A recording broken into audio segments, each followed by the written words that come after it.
नमस्कार मंडळी, कसे आहात तुम्ही? ठीकच असाल अशी अपेक्षा करते. तर मी आज कोणत्याच प्रोडक्टवरती व्हिडिओ बनवत नाही, तर स्वतःबद्दल माहिती देत आहे. तर मी आय लव्ह माय सेल्फ हा माझा चॅनल आहे, तुम्हा सगळ्यांना तर माहीतच आहे. तर मी हा चॅनल असंच बनवलेला आहे. चला म्हटलं, मी स्वतःवर प्रेम करते, तर चला चॅनल बनवूया. सगळ्यांचे यूट्यूबचे चॅनल मी बघत राहते. तर मला जे स्वतःबद्दल आवडते मी तेच बोलत असते.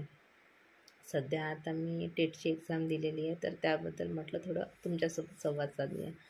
मी आता टेटची एक्झाम दिलेली आहे. माझं 9 महिन्याचं बाळ आहे. जेव्हा मी डिलिव्हरी होती माझी झाली होती, तर एक्झाम निघणार होत्या टेटच्या अशी वार्ता आली, तर मी सुरुवात केली. तेव्हा माझं बाळ 1.5 महिन्याचं होतं. तर तेव्हाच मी अभ्यास करायला सुरुवात केली. मग स्ट्रगल करून मम्मी वगैरे सोबत होती, तर झालं सगळं इझिली.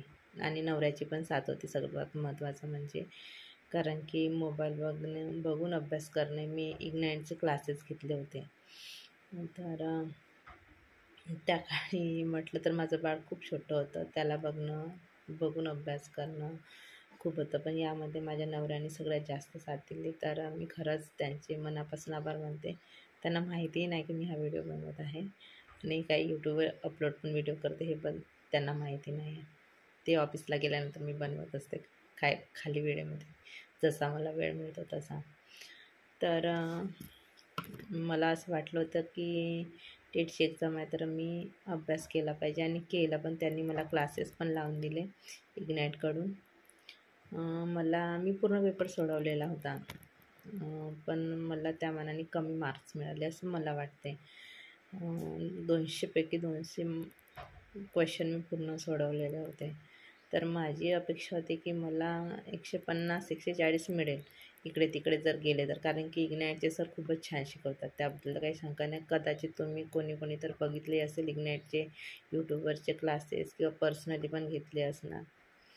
तर 150 जातील असं मला वाटलं, तर मला मिळाले आहेत 107 मार्क्स. ते ठीकच आहेत म्हणा, पण तरी मला थोडं 120 तरी पाहिजे होते असं मला वाटते. कारण की माझं बुद्धिमत्ता, मराठी आणि मी CTETची एक्झाम दिलेली आहे, तर मला ते काही क्वेश्चन ते इझिली जात होते. त्याची प्रॅक्टिस तेवढी नाही केली तरी. कारण की आपले ते लॉजिकल क्वेश्चन असतात, तर ते CTETचा अभ्यास केल्यामुळे ते मला माहीतच होते. पण मी जास्त फोकस बुद्धिमत्तेवर दिलेला, कारण की मी कधी एक्झाम दिलेली नव्हती बाकी विषयाची. आणि प्रिपेअर करून अभ्यास करून तर कधीच नाही. मी यावेळेसच केला. चला म्हटलं आपला चान्स आहे. आता माझी एज आहे 32. त्याच्यानंतर मुलं बाळं आपले मोठे होत आहेत. मला 2 बाळं आहेत. एक मोठी मुलगी आहे ना, छोटा आहे.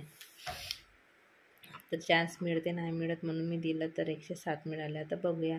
आता मी काही व्हिडिओ बघत आहे, तर त्यामध्ये घोटाळे काही अशा तशा गोष्टी ऐकायला मिळतात. तर कदाचित जर रद्द झाली, आता कोणी म्हणत आहेत की आम्ही आंदोलन करू, असं करू तसं करू, तर रद्द झाली तर पुन्हा असा अभ्यास करावा लागेल. तर आता बघूया काय होते. माझ्या मते तर सर्व विद्यार्थ्यांना योग्य न्याय मिळालाच पाहिजे. जर घोटाळे झाले असतील तर ते लवकरच माहीत होणारच. कारण की तसं तर सगळेजण काम करतच आहेत. सगळे ठिकाणी तर असं म्हणतच आहेत की आम्ही बघू करू, सुरूच आहे.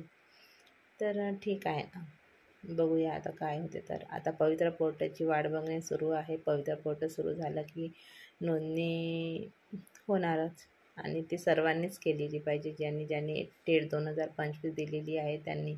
मी पण करणार आहे. आणि जर यदा कदाचित मी कुठे लागली आणि झाला कॅटेगरी वाईज, तर मी तर तुम्हाला सांगेनच, त्याबद्दल काही शंकाच नाही. तर ठीक आहे, एवढंच. धन्यवाद. तुम्हाला व्हिडिओ आवडल्यास नक्कीच लाईक, शेअर आणि सबस्क्राईब करायला विसरू नका. धन्यवाद.